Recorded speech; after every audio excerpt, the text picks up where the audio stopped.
إن الحمد لله نحمده ونستعينه ونستغفره ونعوذ بالله من شرور أنفسنا ومن سيئات أعمالنا. من يهده الله فلا مضل له ومن يضلل فلا هادي له، وأشهد أن لا إله إلا الله وحده لا شريك له، وأشهد أن محمدا عبده ورسوله. يا أيها الذين آمنوا اتقوا الله حق تقاته ولا تموتن إلا وأنتم مسلمون. يا أيها الناس اتقوا ربكم الذي خلقكم من نفس واحدة وخلق منها زوجها وبث منهما رجالا كثيرا ونساء، واتقوا الله الذي تساءلون به والأرحام، إن الله كان عليكم رقيبا. يا أيها الذين آمنوا اتقوا الله وقولوا قولا سديدا يصلح لكم أعمالكم ويغفر لكم ذنوبكم، ومن يطع الله ورسوله فقد فاز فوزا عظيما. أما بعد، فإن خير الحديث كتاب الله، وخير الهدي هدي محمد صلى الله عليه وسلم، وشر الأمور محدثاتها، وكل محدثة بدعة، وكل بدعة ضلالة، وكل ضلالة في النار. أعوذ بالله من الشيطان الرجيم. بسم الله الرحمن الرحيم. قاف والقرآن المجيد، بل عجبوا أن جاءهم منذر منهم فقال الكافرون هذا شيء عجيب. أإذا متنا وكنا ترابا ذلك رجع بعيد. قد علمنا ما تنقص الأرض منهم وعندنا كتاب حفيظ. بل كذبوا بالحق لما جاءهم فهم في أمر مريج. أفلم ينظروا إلى السماء فوقهم كيف بنيناها وزيناها وما لها من فروج. والأرض مددناها وألقينا فيها رواسي وأنبتنا فيها من كل زوج بهيج، تبصرة وذكرى لكل عبد منيب. ونزلنا من السماء ماء مباركا فأنبتنا به جنات وحب الحصيد، والنخل باسقات لها طلع نضيد، رزقا للعباد وأحيينا به بلدة ميتا كذلك الخروج. كذبت قبلهم قوم نوح وأصحاب الرس وثمود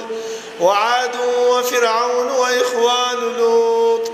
وأصحاب الأيكة وقوم تبع كل كذب الرسل فحق وعيد. أفعينا بالخلق الأول بل هم في لبس من خلق جديد. ولقد خلقنا الإنسان ونعلم ما توسوس به نفسه ونحن أقرب إليه من حبل الوريد. إذ يتلقى المتلقيان عن اليمين وعن الشمال قعيد. ما يلفظ من قول إلا لديه رقيب عتيد. وجاءت سكرة الموت بالحق ذلك ما كنت منه تحيد. ونفخ في الصور ذلك يوم الوعيد. وجاءت كل نفس معها سائق وشهيد. لقد كنت في غفلة من هذا فكشفنا عنك غطاءك فبصرك اليوم حديد. وقال قرينه هذا ما لدي عتيد. ألقيا في جهنم كل كفار عنيد مناع للخير معتد مريب. الذي جعل مع الله إلها آخر فألقياه في العذاب الشديد. قال قرينه ربنا ما أطغيته ولكن كان في ضلال بعيد. قال لا تختصموا لدي وقد قدمت إليكم بالوعيد. ما يبدل القول لدي وما أنا بظلام للعبيد. يوم نقول لجهنم هل امتلأت وتقول هل من مزيد. وأزلفت الجنة للمتقين غير بعيد هذا ما توعدون لكل أواب حفيظ من خشي الرحمن بالغيب وجاء بقلب منيب ادخلوها بسلام ذلك يوم الخلود لهم ما يشاءون فيها ولدينا مزيد وكم أهلكنا قبلهم من قرن هم أشد منهم بطشا فنقبوا في البلاد هل من محيص إن في ذلك لذكرى لمن كان له قلب أو ألقى السمع وهو شهيد ولقد خلقنا السماوات والأرض وما بينهما في 6 أيام وما مسنا من لغوب فاصبر على ما يقولون وسبح بحمد ربك قبل طلوع الشمس وقبل الغروب ومن الليل فسبحه أدبار السجود واستمع يوم ينادي المناد من مكان قريب يوم يسمعون الصيحة بالحق ذلك يوم الخروج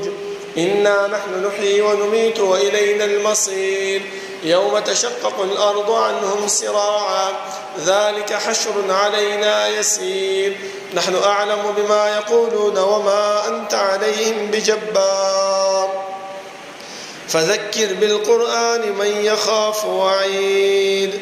اللهم صل على محمد وعلى آل محمد كما صليت على إبراهيم وعلى آل إبراهيم إنك حميد مجيد اللهم بارك على محمد وعلى آل محمد كما باركت على إبراهيم وعلى آل إبراهيم إنك حميد مجيد بسم الله الرحمن الرحيم الذين إذا أصابتهم مصيبة قالوا إنا لله وإنا إليه راجعون أولئك عليهم صلوات من ربهم ورحمة وأولئك هم المهتدون دا الله رب العالمين أحكم الحاكمين دا طول بادشاہ دا طول زبردست ها رب العالمین چې تمام کائنات خالق او مالک دی هغه الله چې تمام کائنات متصرف او منتظم دی هغه رب العالمین چې د هغه په صفاتو کې او صفت فعال لما يريد دی رب العالمین چې څه کوي څه وخت چې کوي څرنګه چې کوي چا سره چې کوي کولای شي د الله رب العالمین څوک تاسو نشي کولای وهم يسألون او دا مکلف مخلوقات چې هر څومره دي خو هغه انبیا دي او که امت دي خو هغه بادشاہان دي او که رعیه ده خو هغه مالدار دي او که غریب دي د هر یو فرد نه الله رب العالمین تاسو او پوښتنه کوي زما محترمو د الله رب العالمین دا تاسو او دا پوښتنه دا په دې خبره باندې دلالت نه کوي چې الله رب العالمین مونږ چې په دې دنیا کې کم اعمال کوو کم کارونه کوو هغه نه دا خبره ده نظم محترمو بلکې الله رب العالمین خود هغه کارونه نه هم واقف دي چې انسان په ځل کې ښکارا کوي او بیا پټي د هغه نه هم خبر ده ځکه الله فرمایي چې لله ملک السماوات والارض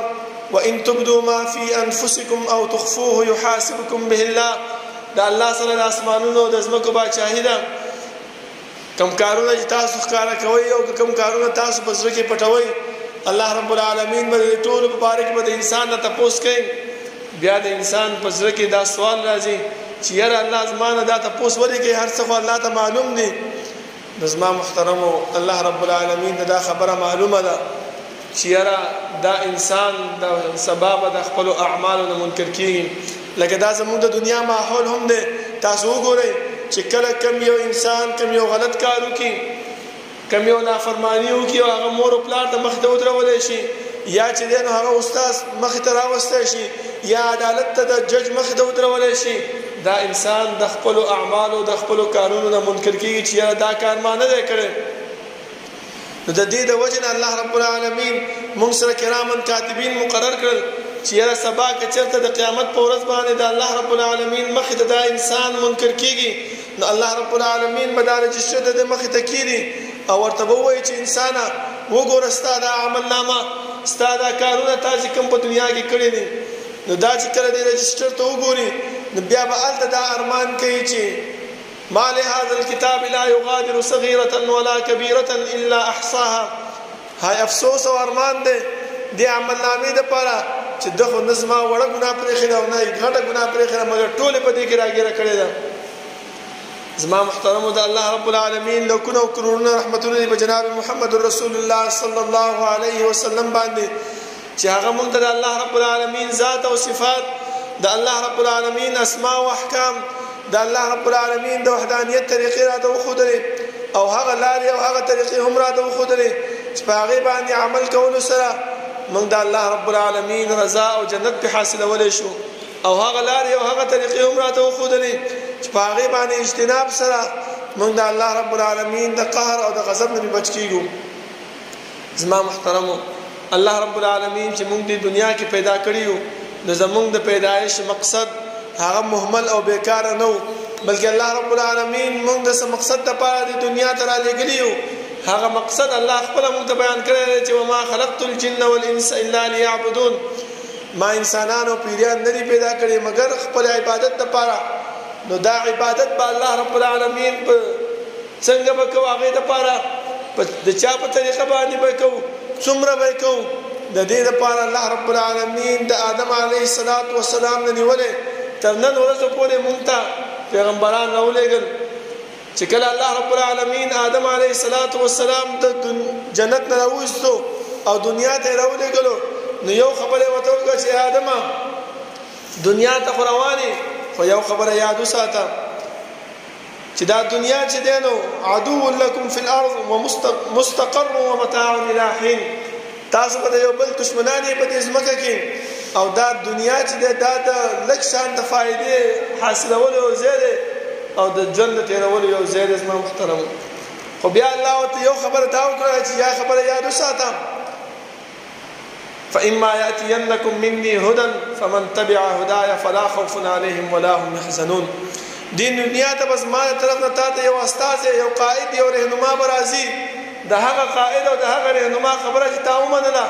نو فلا خوف عليهم تا باندې به یره نه علماء فرمایي چې الله رب العالمین دلته دا دوه خبرې ولې ذکر کړې چې فلا خوف عليهم ولا هم يحزنون چې نه به د انسان باندې یره وي او نه به دا غمجن وي خو بس یو ځل به ویلو چې یره په دې باندې نه یا یې داسې به ویلو چې دا انسان به غمجن نه ځکه د پیغمبر اطاعت او د پیغمبر تابعداري کړې ده خو چې الله دلته دوه خبرې ذکر کړې دا په دې وجه باندې چې ګوره انسان چې کله د دنیا نه ځي د آخرت اولنۍ پوړۍ هغه قبر ده چې کله تا په دې دنیا کې د الله او د الله پیغمبر صلی الله علیه وسلم په تابعداري کې ژوند تیر کړی وي نو ته به په دې اوله پوړۍ کې به تا باندې یره نه راځي چې یره په دې قبر کې ځان نه پروت یم دا د چنجو ځای دی دا د تیارې او د تورتم ځای دی نو دلته به ته یېرېږې نه ولې تا ته به ستا زړه ډاډ وي چې ما د پیغمبر تابعداري او اطاعت کړی دی ولا هم يحزنون او نه به د قیامت په ورځ باندې ته به غمجنه کېږي چې هغه ډېر سخته ورځ ده رسول الله صلی الله علیه وسلم فرمایي چې په دا ورځ باندې به انسان په خپلو خولو کې ډوب وي چې څومره انسان په دین باندې عمل کړی وي دومره به د هغې انسان خولې بچ وي او نو په خولو کې ډوب وي چې لږ عمل دې کړی وي ټول جسم به دې ډوب وي که لږ زیات دې کړی وي نو دا خولې به ورو ورو ښکته کېږي کمیږي به زما محترمو اوس موږ ته دا پکار دی خپل ګریوان کې سوچ وکړو چې آیا موږ د رسول الله صلی الله علیه وسلم تابعداري هغه څومره کړې ده کم حد پورې موږ د پیغمبر تابعداري کړې ده او که تابعداري موږ نه کړې نو زما محترمو دا دنیا هم په موږ باندې تنګه ده او آخرت خو په موږ باندې تنګ او تنګ دی ځکه الله رب العالمین په بل ځای کې موږ ته فرمایي چې کله کې دا انسان د الله رب العالمین تابعداري نه کوي د الله رب د پیغمبر تابعداري نه کوي نو الله رب العالمین په هغې باندې دوه قسمه تکالیف راولي څنګه ومن الناس من يعبد الله على حرف بعض خلک داسې دي چې د الله رب العالمین تابعداري کوي په یو فائدې سره چې یاره په دې کې ما ته څه فائده ملاوه شي فإن أصابه خير کچرته په دې تابعداري کې په دې عبادت کې په دې بندګۍ کې دته څه نیکي ملاویږي څه فائده ملاویږي څه نفع ملاویږي اطمئن به د زړه مطمئن چې یاره ښه روان یم ټیک روان یم لکه دا تاسو ګورئ دنیا کې چې انسان یو کاروبار شروع کړي په کاروبار کې کله دته ګټه ملاوه شي نو دا څه وایي چې یاره شکر دی چې دا ښه شی مې شروع کړی دی خلک دا دکان مې واچولو، خلک چې فلاني ځای کې مې دا کاروبار شروع کړو چې دومره ښه نفع او دومره ښه ګټه ماته میلاویږي. زړه د دې انسان مطمئن وي. وان اصابته فتنه، او که چېرته په دې تابعدارۍ کې د الله او د پیغمبر صلی الله علیه وسلم په تابعدارۍ کې کم مصیبت ولا راشي، کم تکلیف ولا راشي، نو دا بیا سوی انقلب على وجهه، دا ووري د خپل په مخ باندې په شا باندې ووري لری کا. که بیا تا ته څوک وایي چې جمعات ته راشه، ما جمعات کې څه شی دی؟ یو خو دې مولانا په تنګ راولو، روزانه هم دا یوه خبره راته کوي، بل څه وایي نه، ځکه هلته فایده ورته نه میلاویږي، هلته ورته څه ګټه نه میلاویږي. زما محترمو، دې وجې نه بار بار هم دغه خبره کوي، قسمه قسم پروپاګنډې به په تا باندې لګوي، لکه د رسول الله صلی الله علیه وسلم هغه سیرت خپل مخې ته کېدوي چې کله انسان د جهالت کې مشرکتوب په وخت کې نو ډېر لوی عیش و عشرت ژوند یې تېرو، خو چې کله ایمان یې راوړو نو هر څه دې نه ختم شو، کمزورتیا پکې راغله، هغه عیش و عشرت د دنیا چې هغه ختم شو. لکه مصعب ابن عمیر رضی الله عنه، تاسو وګورئ چې د مکې مالدار ترین سړی و، د هغه مور او پلار په مکه کې لوی مالدار زنانه وه، داسې قسم عطر به مصعب ابن عمیر رضی الله عنه لګول چې کله په هغه لار باندې تیر شو، خلک به په دې لار باندې مصعب تیر شوی دی. داسې یو قسم ته خوشبو، داسې یو قسم ته کپړې به هغې اچولې، خو چې کله ایمان یې راوړو دې مور ور باندې هر څه بند کړل، نو تر دې پورې چې کله شهید کېږي د احد په غزا کې، نو دومره جامه نشته چې د ده دا کفن پې وکړی شي. حمزه رضی الله عنه، مصعب ابن عمیر دواړه پراته دي، رسول الله صلی الله علیه وسلم وایي چې پچه واچوئ چې دا څادرونه دوه څادره پراته دي، یو غټ دی یو ورکوټه دی، پچه واچوئ چې د چا ته رسېږي. هغه مصعب چې د جهالت په وخت کې، د مشرکتوب په وخت کې مکه کې چې ژوند تېرولو، داسې جامې، داسې عطرونه، داسې عیش او عشرت سره ژوند تېرو، خو چې کله ایمان یې راوړو نو بیا څه شی شو؟ هر څه ترې ختم شو. نو داسې خلکو هغه دین او هغه شریعت او هغه اسلام پرېښی نه دی، بلکې هغې ته مضبوط ولاړو، په صبر استقامت سره ولاړو. هغو ته پته وه چې په دې دنیا کې تکالیف شته، مصیبتونه شته، سختیان شته، د دې اجر او ثواب په سبا موږ ته الله رب العالمین کوم ځای کې راکوي؟ په آخرت کې راکوي. نو چې داسې انسان چې هغه فایده نه میلاویږي، نو هغه د دین نه واوړي، نو الله فرمایي اوس د الله رب العالمین هغه عذاب او هغه گرفت وګورئ، خسرت دنیا والآخره. الله فرمایي چې داسې انسان دنیا هم تباه ده او آخرت خو تباه ده. هغه زما خواله به راځي، بیا به ورسره ګورم. ذلک هو الخسران المبین. الله فرمایي چې دغه ډېر لوی تاوان دی او دغه انسان ډېر لوی تاوان حاصل کړو. زما محترمه، اوس تاسو وګورئ، انسان چې په دې دنیا کې وخت تېروي، انسان چې په دې دنیا کې زندگی تېروي، د انسان باندې قسمه قسم حالات راځي. لکه نن سبا به موږ باندې وګورئ، مهنګایي عذاب را روان دی، اوس دا د سیلابونو خطرې را روانې دي، د سیلاب عذاب په موږ باندې را روان دی. زما محترم، دا په څه باندې؟ دا په دې وجه باندې چې موږ الله پرېښی دی، موږ ته الله رسول صلی الله علیه وسلم پرېښی دی. ولې؟ ځکه په هغې کې موږ ته څه ګټه نه میلاویږي. موږ ته به ګټه څه کې میلاویږي؟ په دنیا کارونو کې میلاویږي. موږ ته ګټه په څه کې میلاویږي؟ د عیش او عشرت په ژوند کې میلاویږي. ځکه الله رب العالمین چې کله جنت او جهنم پیدا کو، جبرائیل امین ته وفرمایي چې جنت ته لاړ شه، وګوره چې څه شی پکې دي. هغه چې ورغی وی کتل، دا نعمتونه، دا اسایشونه، دا ښایسته ژوند، هغه راووته. الله ورته وفرمایل چې څه دي ولیدل؟ هغه ورته وویل چې الله تا په دې جنت کې داسې نعمتونه تیار کړي دي، که دا انسان د دې نه خبر شو نو یقین نه کوم که څوک غلط اعمال وکړي او غلط کارونه وکړي د جهنم د تلو دپاره. بیا چې جهنم پیدا کړو، هغې ته چې ورشه جهنم وګوره، د هغه جهنم اور او د هغې سختیانې او د هغې تکالیف چې ولیدل، چې راووته ورته ویلې چې څه دي ولیدل؟ وایي چې الله که دې جهنم د اور نه او د دې تکالیف او سختیانو دا انسان خبر شو، دا به هېڅکله بد اعمال ونه کړي، نیک عمل به ونه کړي، په هر وخت کې به د الله رب د الله رسول صلی الله علیه وسلم تابعداري به کوي. بیا الله رب العالمین څه وکړه؟ په دې جنت باندې سختیانې، تکالیفونه، مصیبتونه یې راتاو کړل او په دې جهنم باندې آسایشونه او آرامتیا دای ته راته وګړه. بیا جبرائیل امین ته چې ورسره جنت ته وګوره چې کله هغه ورننوتو دا تکالیفونه او دا مصیبتونه او دا سختیان هغه ته ملاوېدلې په دې لاره باندې نو چې راووتو نو الله ته تاسو کو هغه وته چې الله واستا یو بنده هم د جنت ته تلو مستحق نه دی. ولی تا د جنت نه چې دغه تکالیفونه هغه مصیبتونه هغه سختیان ته وکړي دي چې دا انسان کله دا تکالیفونه دا مصیبتونه برداشت کولای شي. او چې جهنم ته بوتلو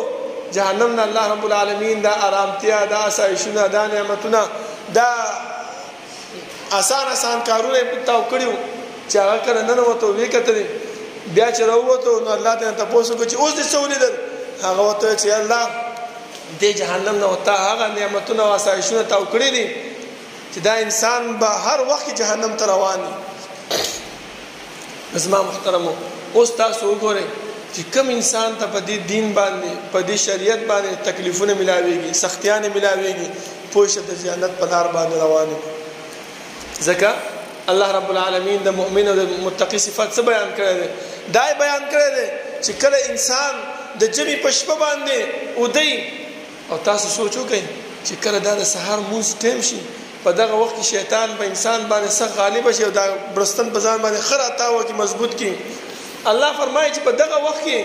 دا تکلیف په ځان باندې دا انسان تیر کې او دې برستن لته ورکی او راپاسيږي د الله رب العالمین بندګۍ ته او د الله رب العالمین تابعداري ته. نو الله دا صفت په قران کې بیان کړی تتجافى جنوبهم عن المضاجع يدعون ربهم خوفا وطمعا ومما رزقناهم ينفقون. دا انسان د الله نه د یری د وجه نه راپاسي او د الله نه دا امید ساتي چې الله مال په دې باندې سره کې اجر او ثواب برکړي. زما محترمو دغه تکالیف او دغه مصیبت چې په انسان باندې راځي نو انسان ته پکار دی چې هغه څوکي په دې باندې استقامت اختیار کړي. ځکه یو ورځ رسول الله صلی الله علیه وسلم په لار باندې تیریدو په لار کې قبرستان راغی. یو زنانه ده په قبرستان باندې ناس او قبر ته جاړي.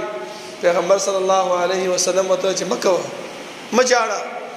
هغه ته وایي چې زړه شه تا د سپه درجه تکالیف ما باندې چې کوم تیر شوی دی دا مصیبت چې په ما باندې راغلی کې په تا راغلی او تا ته پته لګېدله ته د څه خبرې دی نه. بیا چا ورته ویل چې دا خدای الله پیغمبر صلی الله علیه وسلم هغه منډه رااله پیغمبر صلی الله علیه وسلم ته ویل چې ما ته ونه پیژنې ما ته بخنه کوه. نو رسول الله صلی الله علیه وسلم هغه ټیم چې نه خیر هیڅ خبره نشته خدا خبره یاد وساته چې کله تا د مصیبت په وخت صبر او استقامت نه کار اغسته الله تعالی اجر درکړي. نو زنانه وایي چې اوس صبر کومه. پیغمبر صلی الله علیه وسلم ته فرمایي چې الصبر عند صدمه الاولى صبر هغه د اول تکلیف په وخت کې دی. ځکه بل حدیث کې رسول الله صلی الله علیه وسلم فرمایي چې کله د انسان مشر ځوان زوی وفات شي او دا انسان په هغه باندې انا لله و انا الیه راجعون وي والحمد لله وي نو الله رب العالمین ملائکه ته وایي چې ورشي وګور زما بنده څو ویلي صبر یو کو حمد بیان کو زما استرجاع کلمات ویلي او کنا مصیبت په وخت کې چغي واله او غریوانی وشته او ځاني واله. نو چې کله دا انسان په هغه تکلیف باندې په هغه مصیبت باندې د الله حمد بیان کړي د الله صبر وکړي نو الله وایي چې د دې انسان لپاره په جنت کې بیت الحمد جوړ کړي د حمد کور ولا جوړ کړي چې دا انسان لپاره په جنت کې موقع شو. زما محترم دومره لوی صبر او اجر الله رب العالمین ورکړي دي. اوس دا سیلابونه په موږ باندې را روان دي دا مصیبتونه په موږ باندې را روان دي دغه منګای په موږ باندې را روانه ده که په دې کې موږ صبر وکړو او الله رب العالمین د وجاړو د الله رب العالمین مخې ته ودرېږو نو ان شاء الله الله رب العالمین به موږ ته خامخا اجر او نیکی او ثواب برکې زما محترمو. ځکه د صبر لپاره یو څو علامات علما خودلي چې صبر څنګه راځي. یو هغه صبر دی چې انسان چې کوم تکلیف راشي او هغه تکلیف باندې هغه صبر وکړي دا خو صبر دی او د الله رب العالمین حمد بیان کی. دویم صبر انسان لکه راځي چې کله دا انسان د الله رب العالمین نه دعا غواړي چې الله دا مصیبت په ما باندې راغلی دا مصیبت زمانه ختم کړي. ځکه صحابه او کار څه شو هغه باندې چې کله سب مصیبت راغی سم دستی به چې جمعه ته براله او د الله رب العالمین د سر به سجود شي. مونږ څه کوو؟ مونږ چې مصیبت راشي نو یا نجومي له منډي وو او که نجومي نه بیا نن سبا یو بل مصیبت پیدا شوی دی دمګرو له منډي وو یاره پلاني سي کې دم والا ډېر ختم کوي دا هغه ډېر دم چلیږي هغه له منډي وو. نظم محترم الله او د الله پیغمبر مونږ ته خودلی دي چې ذکر اذکار کوي د الله رب العالمین د سر په سجود شي د الله رب العالمین نو غواړي چې الله رب العالمین ستاسو دا مصیبت ستاسو دا تکلیف هغه شي کې ختم کړي. نو چې کله دا مصیبت او دا تکلیف د انسان نه ختم شي د بیا انسان سملال تزما محترم راځي. خو چې کله دا مصیبت او دا تکلیف د انسان نه ختم نه وي نو الله رب العالمین کله هم د انسان طرف ته ناراضي. ځکه انسان ته دا پکاره چې د الله رب العالمین هر وخت کې د خپل د هدایت او د خپل د صبر سوال کوي. ځکه الله فرمایي چې ان الله مع الصابرین. الله رب العالمین چا سره دی؟ صبر کوونکي سره دی. نو ته چې مانځنه بعد سحر په ټیم کې راپاسې کې د شپې د الله رب العالمین ته ودرېږي او الله رب العالمین نو غواړي او الله ته دا التجا وکړي چې الله ما ته هدایت را نصیب کړي یا الله ما ته صبر او استقامت په دې دین باندې را نصیب کړي یا الله که ما باندې تکلیف راځي که ما باندې مصیبت راځي که ما باندې سختی راځي نو ما ته صبر را نصیب کړي. ځکه یو صحابي راغی رسول الله صلی الله علیه وسلم نو فرمایي چې دا الله رسوله ایمان خو مې راوړو اوس څه چلو کما؟ پیغمبر صلی الله علیه وسلم فرمایي چې اوس ته استقامت اختیار کا په دې ایمان باندې په دې دین باندې مضبوطواله اختیار کا که پتا باندې مصیبت راځي که پتا باندې تکلیف راځي چې ته په دې دین باندې مضبوط ولاړې. ابل یو کس یو سوال وکړو چې یو انسان دی هغه د خپل د مصیبت او د تکلیف نه ډېر تنگ راغی نو دا کلمات یې وویل چې الله دې مصیبت له یو تاسو لیدلم چې ما باندې مصیبت را لګي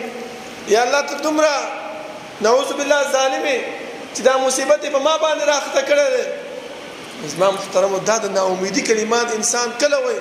هغه وخت کې وایي چې د انسان په زړه کې د الله او د الله د رسول صلی الله علیه وسلم تابعداري نه وي دا غي ير نه وي دا غي خوف د انسان په زړه کې نه وي او په دې دین باندې مضبوطواله نه اختیار کړي. ځکه چې کله په انسان باندې تکالیف او مصیبت راځي نو انسان دا سوچو کې چې یاره مانه بهترین خلق چې هغه انبیا او هغه صحابه کرامو په هغه باندې دا تکالیف راغلي او دا مصیبتونه راغلي هغه کله دا دین نه پرېخه هغه کله د الله رب العالمین او د الله د رسول صلی الله علیه وسلم په دین باندې نا امیدي نه اختیار کړي هغه کله د الله رب العالمین ته بدرت نه دی ویلي.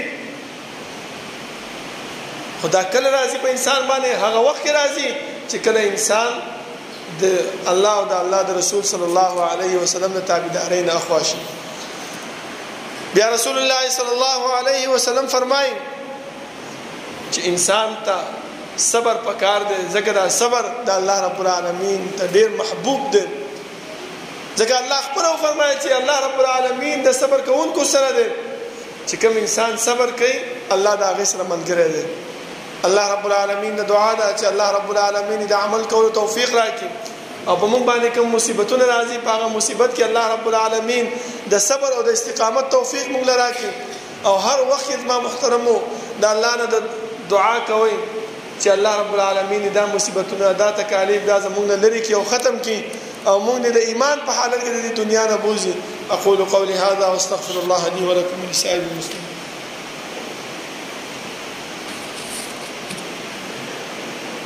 إن الحمد لله نحمده ونستعينه ونستغفره ونعوذ بالله من شرور أنفسنا ومن سيئات أعمالنا من يهده الله فلا مضل له ومن يضلل فلا هادي له وأشهد أن لا إله إلا الله وحده لا شريك له وأشهد أن محمدا عبده ورسوله. يا أيها الذين آمنوا اتقوا الله وقولوا قولا سديدا يا أيها الذين آمنوا اتقوا الله حق تقاته ولا تموتن إلا وأنتم مسلمون. يا أيها الناس اتقوا ربكم الذي خلقكم من نفس واحدة وخلق منها زوجها وبث منهما رجالا كثيرا ونساء واتقوا الله الذي تساءلون به والأرحام إن الله كان عليكم رقيبا يا أيها الذين آمنوا اتقوا الله وقولوا قولا سديدا يصلح لكم أعمالكم ويغفر لكم ذنوبكم ومن يطع الله ورسوله فقد فاز فوزا عظيما أما بعد فإن خير الحديث كتاب الله وخير الهدي هدي محمد صلى الله عليه وسلم وشر الأمور محدثاتها وكل محدثة بدعة وكل بدعة ضلالة وكل ضلالة في النار. زما محترمو مونږ په دنیا کې ژوند تیرو زمونږ په زړه کې دا خبره راځي چې یاره دا کار کومه دې کس سره دومره محنت کومه ایا ما ته پکې څه نفع ملاویږي او که نه ما ته پکې څه فایده شته او که نه. نو الله رب العالمین مونږ ته فرمایي چې کتر تا صبر وکړو او په دې دین باندې استقامت اختیار کو نو الله رب العالمین تعالی اجر او ثواب درکړي. هغه اجر او ثواب چې شری زما محترم الله فرمایي انی جزیتهم اليوم بما صبروا انهم هم الفائزون. کوم انسانانو چې صبر کړل الله وایي د قیامت په ورځ به داسې انسانانو له وسه بدله ورکوم چې هغه صبر نه کوي څه به ورته ویل انهم هم الفائزون زي تاسو چې دنه پر نن ورځ باندې شي کامیاب یې. اوس وګوره هغه سخت ورځ هغه تکلیف دی ورځ چې انسان یو نیکی ته محتاج وي او چې موږ په دې مصیبتونو باندې په دې تکالیف باندې په دې سخت وخت باندې موږ صبر وکړو نو الله موږ ته وایي چې انهم هم الفائزون زي تاسو صبرناک خلک تاسو څه شي کامیابی. کم انسان کامیابی نه غواړي زما محترم هر انسان کامیابی غواړي. کامیابی پس کې الله یې خیره په دې تکالیف په دې مصیبتونو باندې پس کې په صبر کې زما محترم. دویم الله رب العالمین فرمایي چې اولئک یجزون الغرفة بما صبروا ويلقون فيها تحية وسلاما. الله رب العالمین به داسې انسانانو ته په جنت کې کمرې ورکي بالاخانې به ورکي چاته بما صبروا چې هغه صبر کړی دی او چې کله الله ورسره ملاویږي نو څه به ورته وایي السلام علیکم ورته وایي او تحیة او ښایسته کلمات به ورته وایي چې دا هغه زما بندګان چې دوی په دنیا کې په تکالیف باندې په مشکلاتو باندې په سختیانو باندې څه کړو صبر کړو. نن سبا خو موږ نه پوهېږو لیکن د دې اجر او ثواب موږ ته کوم څه کې ملاویږي په آخرت کې زما محترمو ملاویږي. بل الله رب العالمین بیا فرمایي دا واورئ دا آیات چې انسان واوري د انسان هغه زړه خوشاله شي چې یاره ما دومره صبر وکړ په تکالیف په مصیبت باندې او د الله رب العالمین عبادت او بندگی مې وکړله د الله رب العالمین نه مې غوښتنه وکړله نو الله ما ته وایي څه شی راکړه. الله وایي چې اولئک یؤتون اجرهم مرتين بما صبروا. الله وایي داسې خلکو له زه 2 کرته اجر او ثواب ورکوم چاله بما صبروا چا چې په دې مصیبت باندې په دې تکالیف باندې په دې سخت وخت باندې صبر وکړو هغه څه شی دی ويدرؤون بالحسنة السيئة ومما رزقناهم ينفقون. چې داسې خلک چې صبر کوي او صبر سره دویم کار څه شي کوي چې بد اعمال ته نوشي بد اعمال په سم د نیک اعمال کوي او کم رزق چې موږ ورکړی دی د هغه رزق نه دیو خرچه کوي د الله رب العالمین په لاره کې. نو داسې انسانان ته الله فرمایي چې زه ډبل اجر ورکوم هم په دنیا کې اجر ورکوم هم په آخرت کې اجر ورکوم. نو کم انسان زما محترم دا نه غواړي چې زه کامیاب شم کم انسان دا نه غواړي چې ما سره الله ملاویږي او ما ته وایي چې هر کله راشي السلام علیکم ورحمت الله راته وایي او چې الله رب العالمین د طرف نه یو انسان دا ویل چې په تا باندې سلامتی آی نو دا انسان کله تبا کیږي دا انسان کله بربادي طرف ته ځي هیڅ کله نشي تللی زما محترم. د دې د وجه نه موږ خپل ګریوان کې سوچ وکړو چې یاره په ما باندې کم تکالیف راځي کم مصیبت راځي که هغه تکلیف دینی وي که هغه تکلیف مالی وي که هغه تکلیف بدنی وي موږ هر حالت کې د الله رب العالمین تسر به سجود شو هر حالت کې د الله رب العالمین سوال وکړو هر حالت کې د الله رب العالمین طرف ته راشو او لوی کار زما محترمو هغه د الله رب العالمین په لار کې انفاق فی سبیل الله خرچه کول دي چې کله انسان د الله په لار کې خرچه کوي نو الله رب العالمین د هغې نه د هر قسم تکالیف مصیبتونه لري کوي. ځکه الله رب العالمین بل ځکه هم فرمایي چې الله رب العالمین تاسو بخنه ته او هغه جنت چې د هغې پلانوالی د اسمانونو د ځمکې برابر دی هغې ته هم راغواړي او دا صرف الله چاله تیار کړی دی متقیانو له متقي صفات څه دي الذين ينفقون في السراء والضراء متقي صفات هغه دي چې دا خرچه کوي هم په خوشحالۍ کې هم په تکلیف کې دا نه چې کله خوشحالي راشي پې نو بیا دیګونه باندې کوي چې یاره ما دا خوشحالي را باندې راغله او دا خوشحالي را باندې نن مې خیرات کړی دی او نن مې دا کړی دی او نن مې هغه کړی دی خو چې کله مصیبت پې راشي نو د مصیبت په وخت کې بیا هېڅ هم نه کوي بیا هم دا وایي چې یاره دې مصیبت کې الله زه لیدلی یم چې په ما باندې دا مصیبت او دا تکلیف راولي نه هم په خوشحالۍ په وخت کې هم د تکلیف او د مصیبت په وخت کې د الله رب العالمین په لاره کې خرچه کوي او الله رب العالمین له ورکوي نو انشاءالله الله رب العالمین د داسې انسان نه خوشحالېږي او داسې انسان له اجر دو ځلې ورکوي زما محترمو الله رب العالمین نه دعا ده چې الله رب العالمین د عمل کولو توفیق راکړي او الله رب العالمین دې مونږ کې صبر او استقامت ماده را پیدا کړي چې هم په تکلیف کې هم په خوشحالۍ کې مونږ د الله په لاره کې خرچه وکړو او صبر استقامت وکړو ربنا لا تزغ قلوبنا بعد إذ هديتنا وهب لنا من لدنك رحمة إنك أنت الوهاب ربنا اغفر لنا ولإخواننا الذين سبقونا بالإيمان ولا تجعل في قلوبنا غلا للذين آمنوا ربنا إنك رؤوف رحيم ربنا لا تؤاخذنا إن نسينا واخطأنا ربنا ولا تحمل علينا إصرا كما حملته على الذين من قبلنا ربنا ولا تحملنا ما لا طاقة لنا به واعف عنا واغفر لنا وارحمنا أنت مولانا فانصرنا على القوم الكافرين سوف نبرأ بركي نزل